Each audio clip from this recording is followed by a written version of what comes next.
বিসমিল্লাহির রহমানির রহিম। এখানে গরুর গোশত নেওয়া হয়েছে, আজকে বিরিয়ানি রান্না করা হবে। তো এখানে গরুর গোশত দিয়ে দিলাম আর কাঁচামরিচ পেঁয়াজ এখন দিয়ে দিলাম। এখানে আদা রসুন অ্যাডজাস্ট করে দেওয়া হয়েছে। এখানে বিরিয়ানি মশলা দেওয়া হলো, এখানে 2 প্যাকেট বিরিয়ানির মশলা দিব।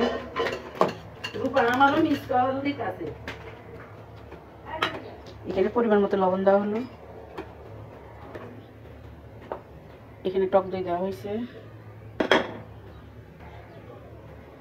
এখানে কিছু মরিচের গুঁড়া দেওয়া হয়েছে।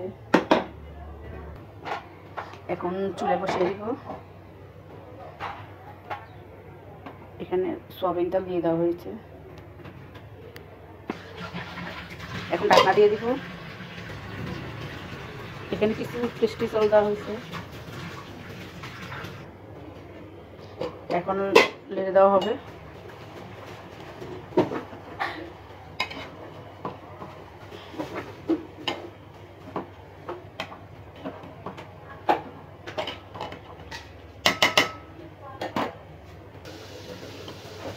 এখন আবার লেড়ে দেব।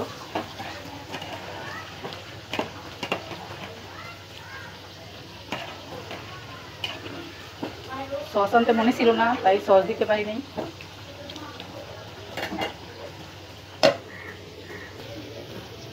এখন আলু ভাজা হয়েছে, বিরিয়ানির উপরে আলু দেওয়ার জন্য দিয়ে দিচ্ছি। এখন দুধ দেওয়া হবে।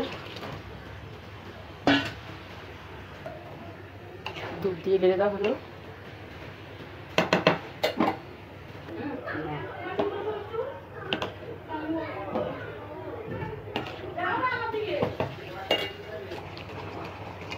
এখন গরুর গোশত রান্না করা হয়ে গেছে। এখানে তেল দিয়ে দিলাম, পেঁয়াজ দিয়ে দিলাম। এখানে পোলাওটা রান্না করবো, পরে গোশতটা মিলিয়ে একসাথে করে বিরিয়ানি করবো। এখানে কিছু ঘি দেওয়া হবে।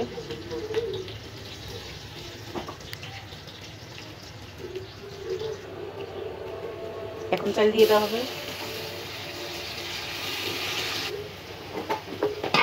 এখন লাড়াইয়া দিব। এখানে 1 কেজি চাউল নিচ্ছি আর 2 কেজি গরুর গোশত নিচ্ছি বিরিয়ানির জন্য।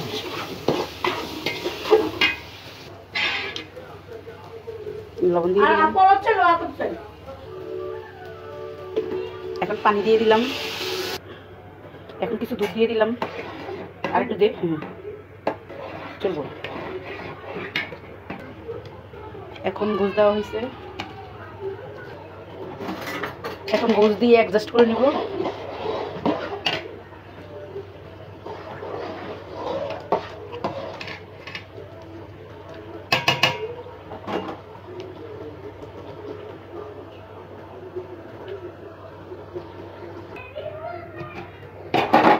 এখন হালকা আগুনে দমে দিয়ে দিব।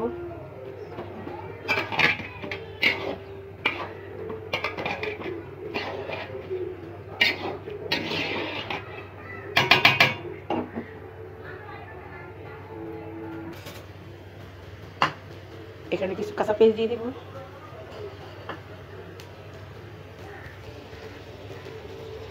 এখানে বিরিয়ানির উপর দেওয়ার জন্য কিছু ব্যবস্থা করব।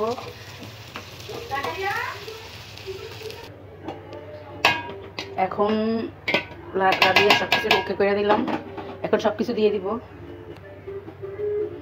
ঘি দেওয়া হবে এখন।